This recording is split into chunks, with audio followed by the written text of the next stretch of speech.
Halo, selamat datang di channel aku. Sebelumnya aku mau ngucapin terima kasih ke kalian semua yang udah setia banget nontonin video aku. Dan by the way, aku minta maaf ke kalian semua kalau aku jarang upload video karena kemarin itu aku habis odontektomi untuk yang kedua kalinya. Jadi kalau misalnya kalian belum tahu odontektomi itu apa, odontektomi itu kayak cabut untuk gigi geraham bungsu. Jadi kalau kemarin itu yang pertama di kiri, yang kedua ini di kanan. Kalau misalnya belum tahu cerita odontektomi aku, kalian bisa tonton videonya terlebih dahulu. Jadi sekilas ya, intermezzo aja nih. Bedanya odontektomi yang pertama sama yang kedua ini karena yang kedua ini menurut aku lebih sakit. Jadi setelah biusnya itu hilang, benar-benar aku ngerasain yang efek, oh ternyata ini toh odontektomi, oh ternyata ini benar-benar dia sakit banget.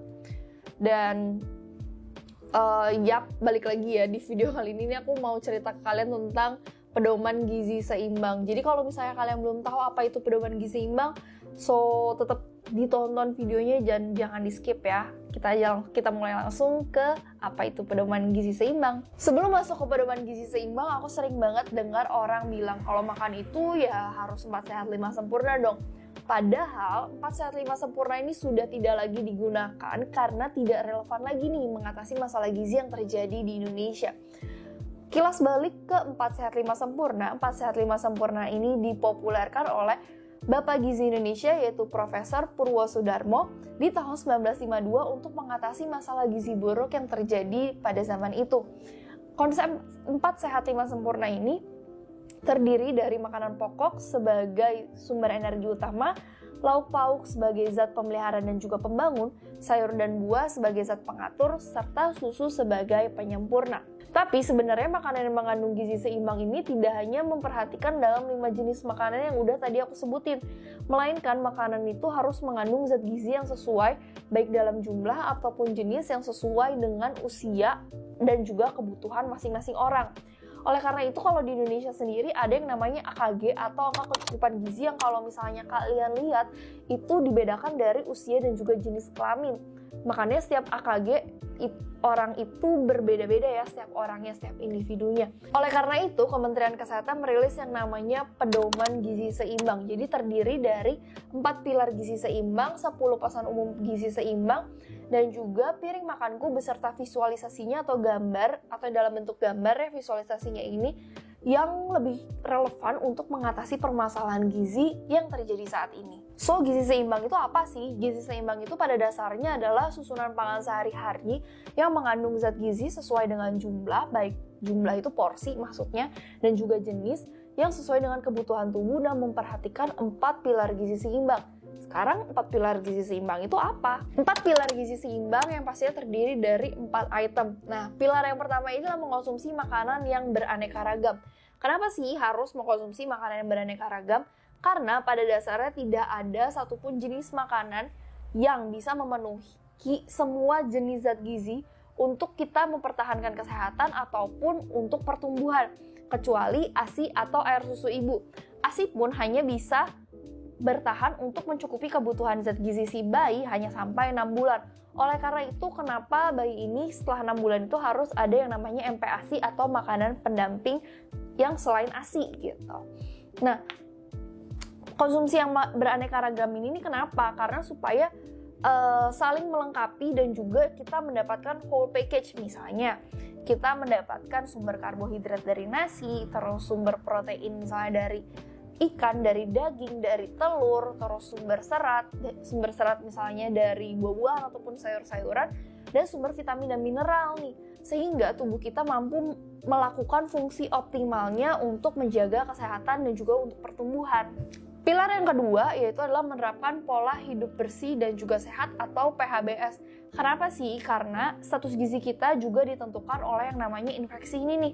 Kalau misalkan kita mengidap penyakit infeksi, akan menyebabkan yang namanya nafsu makan kita tuh jadi turun. Jadi zat gizi yang masuk ke dalam tubuh kita otomatis juga berkurang. Contohnya perilaku hidup bersih dan sehat adalah selalu kita mencuci tangan menggunakan sabun dan juga air mengalir. Kita menutup makanan supaya lalat itu tidak masuk.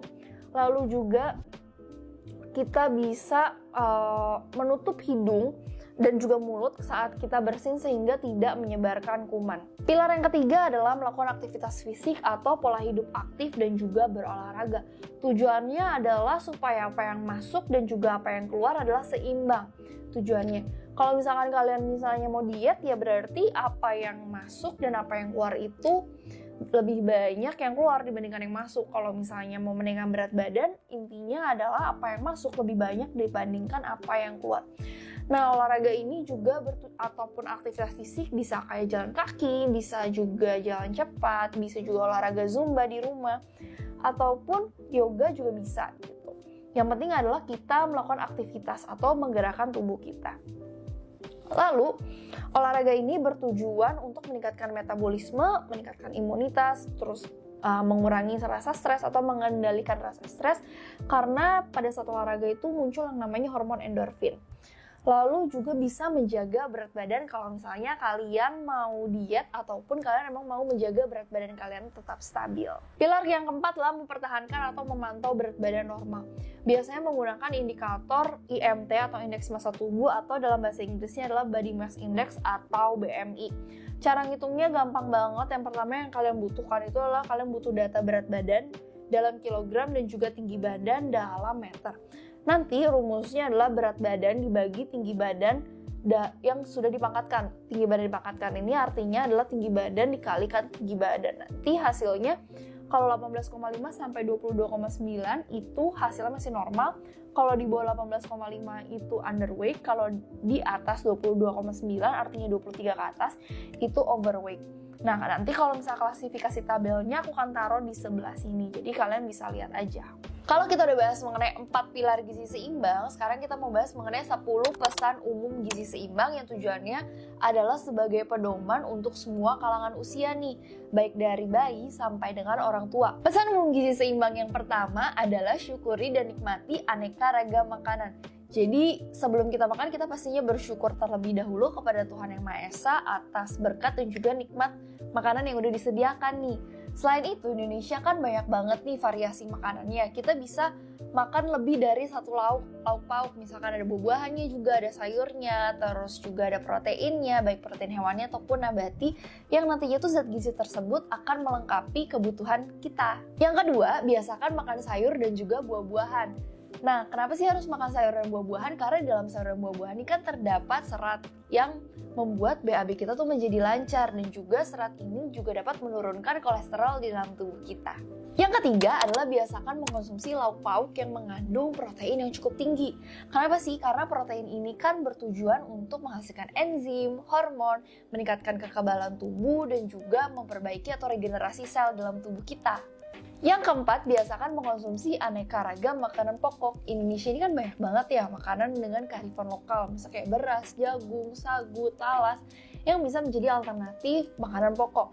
Dan diusahakan adalah karbohidratnya yang kompleks supaya gula darah kita tidak terlalu naik dengan cepat, jadi aman untuk penderita diabetes. Yang kelima, batasi mengkonsumsi makanan yang manis, asin, ataupun yang berlemak. Jadi di sini nih intinya kita harus membatasi gula, garam, minyak, dan juga mentega. Karena dapat meningkatkan risiko terjadinya yang namanya penyakit jantung, kolesterol, dan juga diabetes mellitus. Yang keenam, biasakan untuk teman-teman sarapan. Sarapan itu berarti di bawah jam 9 pagi.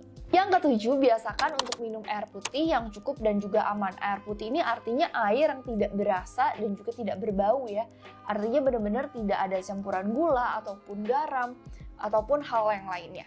Jadi air putih ini teman-teman bisa mengkonsumsinya 2 liter per hari atau 8 gelas. Yang kedelapan, biasakan membaca label pada kemasan pangan. Jadi kalau misalkan di bahan makanan itu, misalnya ini sekarang aku punya yang namanya Yupi ini.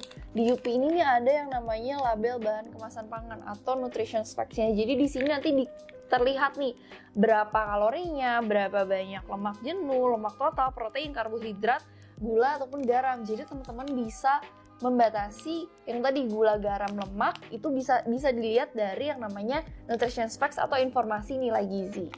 Yang kesembilan, cuci tangan pakai sabun dengan air yang mengalir.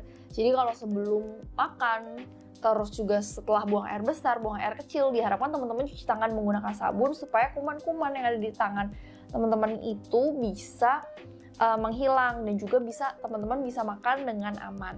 Yang ke-10, lakukan aktivitas fisik yang cukup dan juga pertahankan berat badan normal.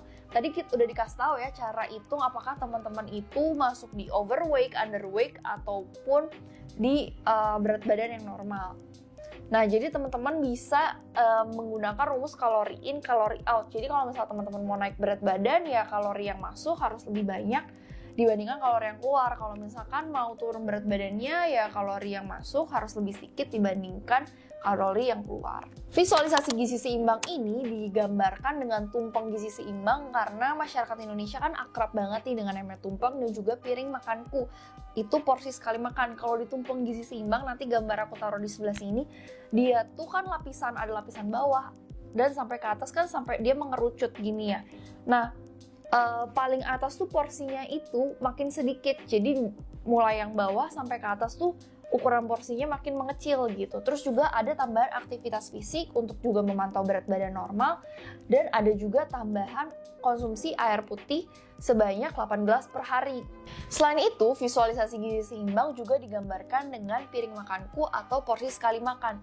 Jadi nanti gambarnya aku taruh di sebelah sini nih ya. Jadi intinya piring makanku ini dibagi jadi 2 nih, sebenarnya dibagi jadi 4. Tapi piring makanku dibagi jadi 50%-nya itu sayur dan buah, 50%-nya adalah makanan pokok dan juga lauk pauk. Jadi porsi sayur lebih besar daripada porsi buah, dan juga porsi makanan pokok lebih besar dibandingkan porsi lauk pauk. Dan juga di piring makanku ini ada merekomendasikan yang namanya mengkonsumsi air putih dan juga mencuci tangan sebelum dan sesudah makan. Kalau misalnya kita udah membahas mengenai pedoman gizi seimbang dan juga kenapa sih 4 sehat 5 sempurna itu sudah tidak digunakan lagi, sekarang ada nggak sih perbedaan antara 4 sehat 5 sempurna dengan pedoman gizi seimbang? Yang pastinya ada dong. Yang pertama ada pada penekanan pesannya. Kalau misalnya di 4 sehat 5 sempurna ini lebih menekankan kepada konsumsi nasi, lauk pauk, sayur dan juga buah-buahan, serta susu sebagai penyempurna. Kalau misalnya di gizi seimbang ini lebih kepada susunan makanan yang mengandung zat gizi dalam jumlah dan jenis sesuai dengan kebutuhan tubuh. Jadi ada jenis dan jumlahnya nih kalau misalnya di gizi seimbang. Yang kedua, kalau misalnya di konsep 4 sehat 5 sempurna itu bilang kalau susu sebagai penyempurna, kalau di pedoman gizi seimbang ini, susu ini bukan sebagai penyempurna, melainkan sebagai lauk pauk ataupun bahan makanan, karena dia itu bisa digantikan dengan bahan makanan lain yang punya nilai gizi yang sama.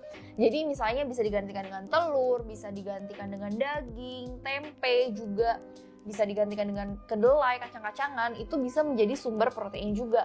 Kenapa sih dulu dibilangnya susu itu sebagai penyempurna? Karena ya untuk mengatasi masalah gizi yang terjadi di zaman tersebut atau di waktu tersebut. Bilangnya susu sebagai penyempurna supaya masyarakat itu gampang nih untuk mencerna ataupun untuk memahaminya. Yang ketiga, perbedaan ada pada penjelasan mengenai porsinya. Kalau misalnya di konsep 4 sehat 5 sempurna ini dia nggak menjelaskan seberapa banyak sih yang harus kita makan. Jadi misalkan kayak lauk pauknya berapa banyak, nasinya berapa banyak misalkan, terus sayurnya berapa banyak, terus juga susunya berapa banyak, itu tidak dijelaskan. Jadi kita tidak tahu berapa banyak harus kita makan, bisa jadi berlebihan, bisa jadi kurang gitu kan. Kalau misalnya di konsep pedoman gizi seimbang ini ada penjelasan mengenai kayak porsi protein hewani itu berapa, protein nabati, buah-buahan, sayur, terus makanan pokoknya, dan bahkan untuk air saja, air putih aja ada penjelasan mengenai porsinya berapa yang harus kita konsumsi setiap harinya supaya benar-benar yang namanya balance nih di tubuh kita atau seimbang. Jadi zat gizi yang masuk dalam tubuh kita benar-benar digunakan secara optimal untuk menunjang kesehatan tubuh kita. Yang keempat, ada yang namanya perbedaan di konsep mengenai pentingnya mengkonsumsi air mineral. Kalau misalnya di 4 sehat 5 sempurna ini dia tidak menjelaskan nih bahwa air mineral itu penting loh untuk dikonsumsi gitu, dan tidak menjelaskan juga porsinya berapa banyak yang harus dikonsumsi. Melainkan di 4 sehat 5 sempurna ini hanya bilang susu sebagai penyempurna. Padahal kita juga perlu untuk mengkonsumsi air mineral sebanyak 8 gelas per hari ataupun 2 liter. Ya mungkin segitu aja dulu penjelasan kali ini. Semoga apa yang aku sampaikan bisa bermanfaat untuk kalian semua. Mohon maaf jika ada salah kata ataupun kekurangan. Kalau misalkan kalian punya kritik, saran, dan juga kalian mau request video apa lagi yang harus aku buat ke depannya, kalian bisa tulis di kolom komentar di bawah ya. See you on the next video. Bye-bye.